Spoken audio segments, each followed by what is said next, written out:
Hello, good afternoon and Salam Malaysia Madani. Thanks for joining us. I'm Mohna Priya and you're watching Updates at Noon. Making the headlines today, MOH to expand short stay wards to more public healthcare facilities.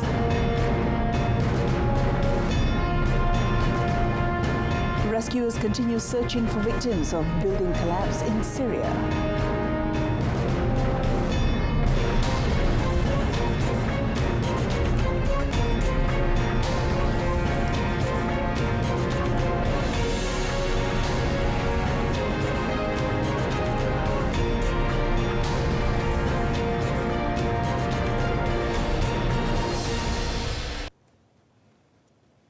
Malaysia has urged Sweden to take immediate action against those who have burned the Holy Quran in Stockholm. Foreign Minister Datuk Sri Dr. Zamri Abdul Kadir said Malaysia condemned in the strongest terms the Islamophobic act by Swedish-Danish far-right politician Rasmus Paludan. In a statement today, he said the Swedish government's ignorance to stop this dreadful and wicked act, despite several protests from various parties, was utterly unacceptable and could have serious repercussions on relations between Sweden and Muslims around the world. Malaysia urged the Swedish government to undertake serious measures to combat the worrisome rise of Islamophobia in the country. He added those vile act is clearly an outright attack against Islam and Muslims worldwide, which has gone beyond moral limits of the right to freedom of speech and expression.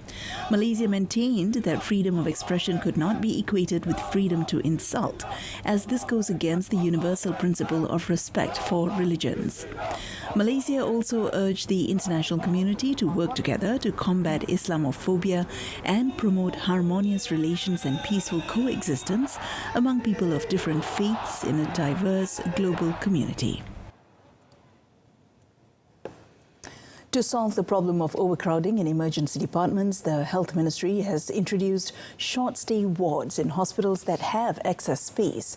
The initiative has been implemented in several MOH hospitals, and it was proposed that the ward criteria be improved to reduce waiting time, especially for patients in the yellow zone.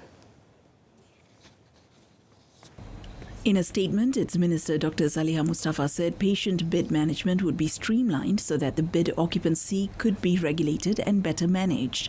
She said outsourcing and collaboration with the private sector had helped immensely during the COVID-19 pandemic, adding that such collaboration models would be further looked into, including collaboration with private general practitioners.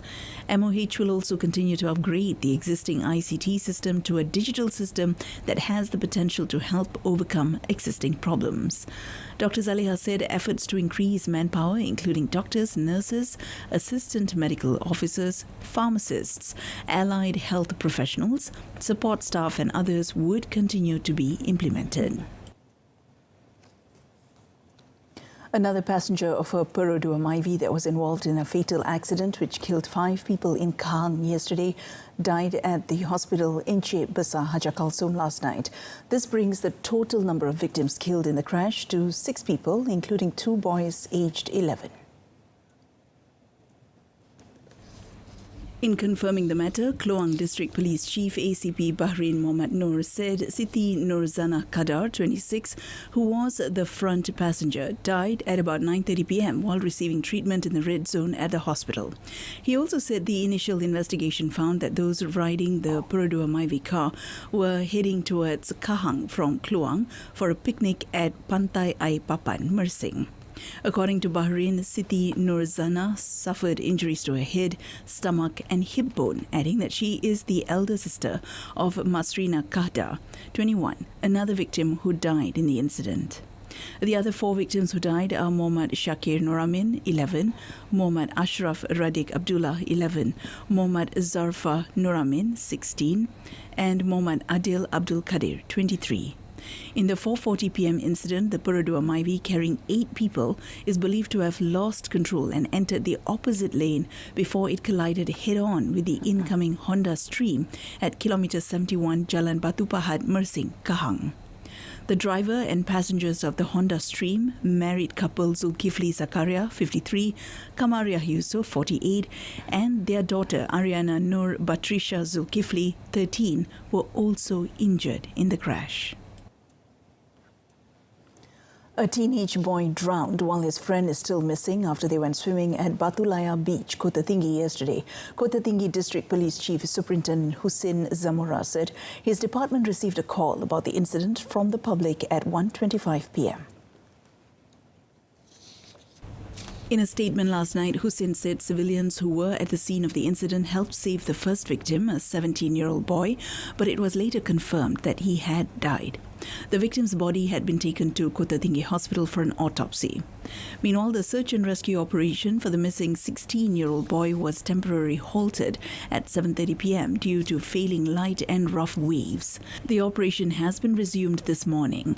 The SAR operation is also being assisted by the Fire and Rescue Department, the Civil Defence Force, and the Malaysian Maritime Enforcement Agency.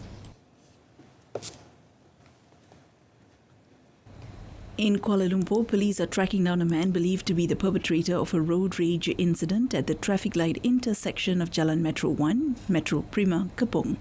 The Kuala Lumpur Police Contingent Headquarters, through a statement on its official Facebook page last night, requested anyone involved in the viral incident to come forward and lodge a report at any nearby police station to ensure that a detailed investigation can be carried out.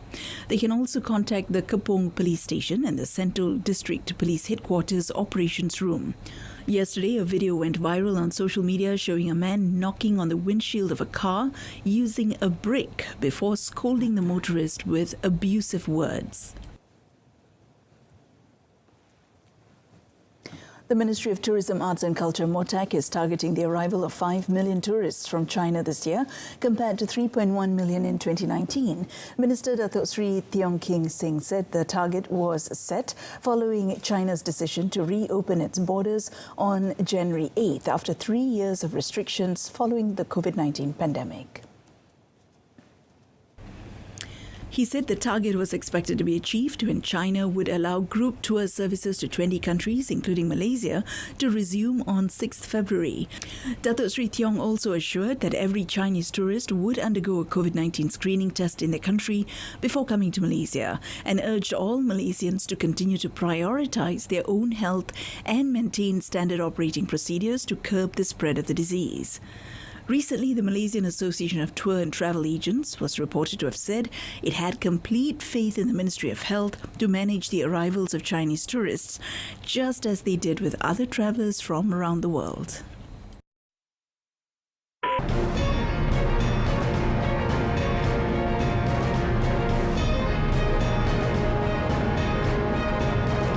Coming up in the foreign segment, at least 12 dead in siege at Mayor's office in Mogadishu.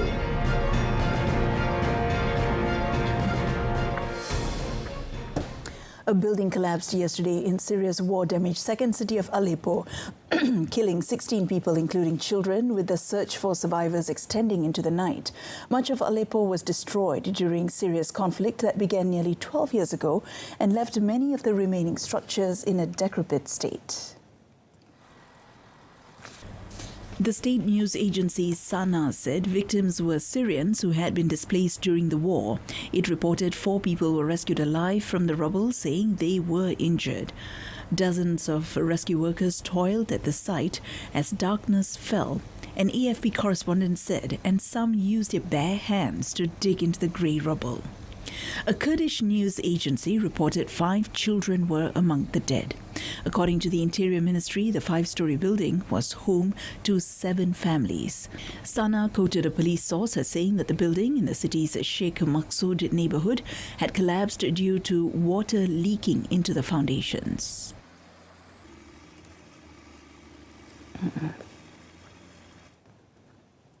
Militant fighters set off a bomb, then stormed a government building in Somalia's capital on Sunday, killing at least 6 civilians. Police spokesperson Sadiq Adin said attackers from the Al-Shabaab group charged into the block that houses the office of Mogadishu's mayor around noon and got caught in a firefight with security forces. According to Adin, security killed 6 of the militants and cleared the area by about 6 p.m. local time. Al-Shabaab has stepped up attacks in a show of resilience since President Hassan Sheikh Mohamud's government launched an offensive against the Al-Qaeda-linked hit group in August. The director of the Amin Ambulance Services gave a higher estimate of the death count, saying it had transported the bodies of 8 civilian victims. The mayor's offices in the local government headquarters building in a well-guarded area of Mogadishu. In a sign the government was expanding its offensive against the group into the country's south, state TV for Jubaland reported on Sunday that regional and Somalia federal forces had launched attacks on Al-Shabaab and taken control of the town of Jane Abdali from the militants. The man wanted for a mass shooting in Monterey Park, California during Lunar New Year is dead, apparently from suicide. The man was named as 72-year-old Hu Chan Tran. Los Angeles County Sheriff Robert Luna said police had tracked a wanted van, and when officers approached, they heard one gunshot from within the van. He said the suspect sustained a self-inflicted gunshot wound and was pronounced dead at the scene.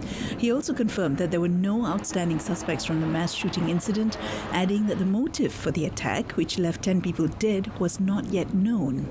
5 men and 5 women were killed, mostly in their 50s or 60s, police said, with around 10 others injured.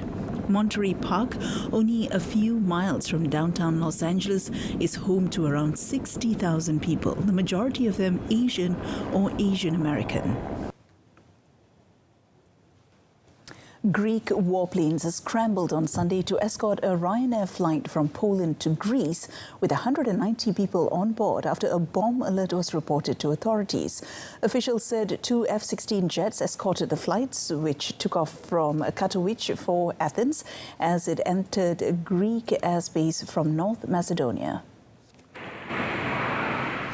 The officials said the Boeing 737 had earlier been escorted by Hungarian warplanes. The flight finally landed at an isolated area at Athens International Airport shortly before 6 p.m. local time, a delay of nearly 2.5 hours. Greek police spokeswoman Konstantia Dimoglidou said all the passengers have disembarked and inspected. As the plane approached Athens, it was diverted over the sea as a precaution. Piotr Adamczyk, public relations manager at Katowice Airport, said they had received a telephone warning as the plane was flying over Slovakia. Adamczyk said after the plane took off, there was a call to the airport information center concerning the possible presence of an explosive device on board. He added that they contacted air traffic control, which subsequently contacted the pilots. Turkish President Recep Tayyip Erdogan announced that Turkey would hold elections on 14th May, a month earlier than scheduled, setting up a tight test of his leadership after 2 decades in power. The president's office released video footage on Sunday of Erdogan announcing the date during a meeting with young voters in the northwestern province of Bursa late on Saturday. Opinion polls show the parliamentary and presidential elections will be tight and will mark Erdogan's biggest test in his 2 decades at the reins of the regional military power, NATO member and major emerging market economy. Turkey's presidential and parliamentary elections were scheduled to be held on 18th June. But President Erdogan previously signaled that the vote could be brought forward. An official of his AK party has previously said that an election in June would coincide with the summer holiday season when people are travelling.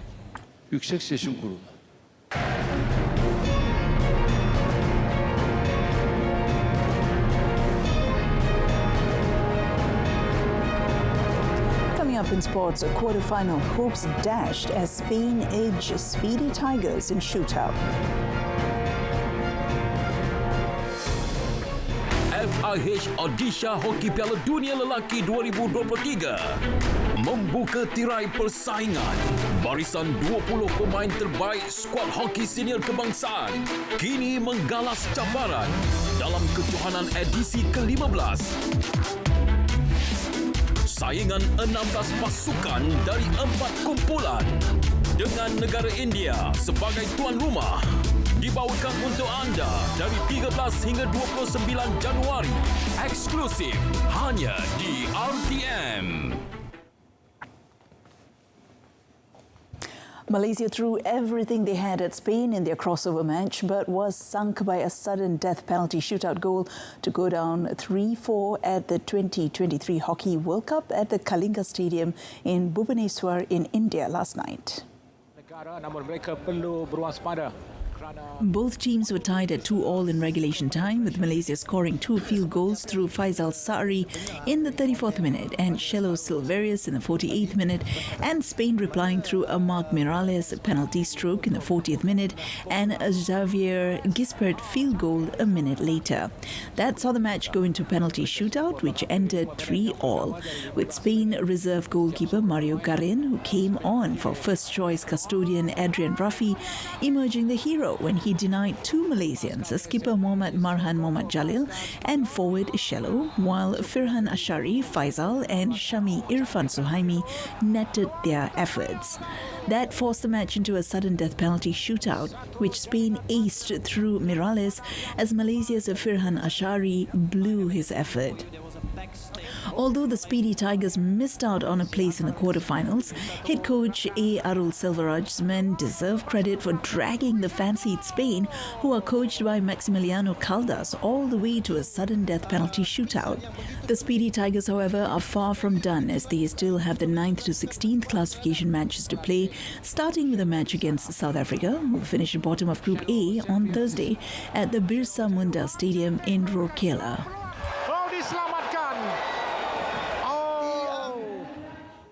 National men's doubles pair Aaron Chia and So Woo Yik let slip a golden opportunity to end their World Tour title drought when they went down to China's world number 11, Liang Weikeng and Wang Chang, in the final of the Indian Open yesterday. The Malaysians looked strong initially, but the China pair played with a better pace to subdue them in 63 minutes. Reigning world champions Aaron and Woo Yik had looked on course for the title after winning the first game 21-14, but the Chinese pair refused to give in and narrowly edged the next 2 games 21-19, 21-18 at the KD Jadaf Indoor Hall. The heartbreaking defeat extended the Malaysian world number 3 pair's winless record against Weikeng and Wang Chang to 3 matches after they also came out second best in last year's French Open and Indonesian Masters. Woo Yik admitted that although they gave their best, the China pair had the edge in terms of speed. The Malaysians said they won't let this setback bother them too much as they continue to focus on the events ahead and their preparations to qualify for next year's Olympic Games in Paris, France. Alfian's racket. Stefanos Tsitsipas found another gear when it counted to fend off Jannik Sinner in a 5-set thriller and reached the Australian Open quarterfinals in a rare win for the high seeds on Sunday. Unseeded Czech Jiří Lehecka toppled 6-seed Felix Auger-Aliassime 4-6, 6-3, 7-6, 7-6 to reach the quarterfinals as the exit of yet another big name left the Grand Slam thin on star power for its second week. Auger-Aliassime, 22, broke in the third game on the way to taking the opening set in 35 minutes, but a huge momentum shift saw unseeded Lehecka take control. After winning the second set to level the match, a delicate volley at the net helped Lehecka hold serve and set up a third set tiebreak where he pounced on 2022 quarterfinalists. In the women's singles, former world number 1 Victoria Azarenka reached her first Australian Open quarterfinal for 7 years as she fended off China's Zhu Lin 4-6, 6-1, 6-4 early this morning. Finals. Player left in the women's draw. She now aims to make the first Grand Slam semi-final of her career. Anderson Talisca earned Al Nassr a 1-0 home win over Al Attifaq early this morning. But the fans that turned up to Marsul Park in droves to see Cristiano Ronaldo in action were left disappointed after he was unable to mark his Saudi Pro League debut with a goal. Expectations for Ronaldo's debut were sky high after his brace against Paris Saint-Germain on Thursday. But despite showcasing plenty of endeavour against Al Ettifaq, the 37-year-old was unable to add to his tally of more than 800 senior goals overall for club and country. Named the captain ahead of the match, Ronaldo was full of running and had a couple of bright moments, but mostly cut a lonely figure up front as his new teammates appeared to be on a different wavelength and rarely picked him out. Brazilian forward Talisca put Al Nassr ahead in the 31st minute when he rose to meet Abdul Majid Al Sulaim's cross and plant a header past Al Ettifaq goalkeeper Paulo Victor. Victor was kept on his toes as Pity Martinez, Al Sulaim and Talisca forced him into saves with well-struck efforts from long range in the second half, but Al Nassr were unable to find another goal. Al Nassr's win moved them back into the first place in the league standings on 33 points from 14 matches, while Al Ettifaq are in 10th place. France's Sébastien Ogier won the season-opening Monte Carlo rally for a record 9th time on Sunday after leading all the way in the French Alps. The 8 times world champion, now competing part-time for Toyota, beat teammate and reigning world champion Cal Rovanpera by 18.8 seconds in a 1-2 finish. Belgian Thierry Neuville finished third for Hyundai, with Welsh driver Elfyn Evans making it 3 Toyotas in the top 4. It might have been a Toyota 1-2-3 had Evans not lost too much time with a puncture on Friday.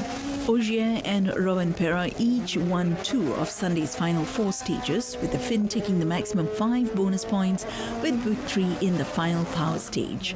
Ogier leads the championship with 26 points to Rovanpera's 23 and Neuville's 17. Ogier had previously shared the record of 8 Monte Carlo wins with compatriot and 9 times world champion Sébastien Loeb, who won last year but was absent this time. The dominant 2023 drive made up for last year when Ogier suffered a puncture to his car's front left tyre on the penultimate stage, while he was leading by nearly half a minute.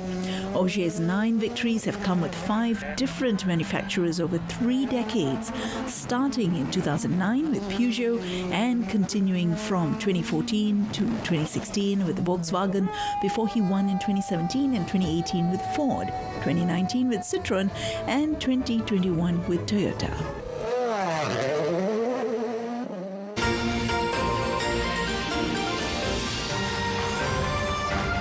Salam sejahtera dan salam perpaduan. Saya Hannah Yo mengucapkan selamat menyambut Tahun Baru Cina kepada masyarakat Cina yang meraihkannya serta rakyat Malaysia keseluruhannya. Generasi muda yang bijak, sihat dan berwawasan adalah aset negara.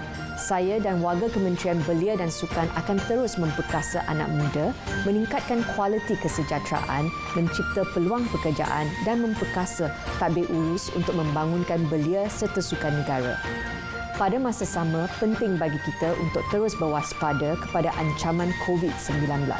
Selamat Tahun Baru Cina, Kongsi Facai, Wan Shi Wu Yi.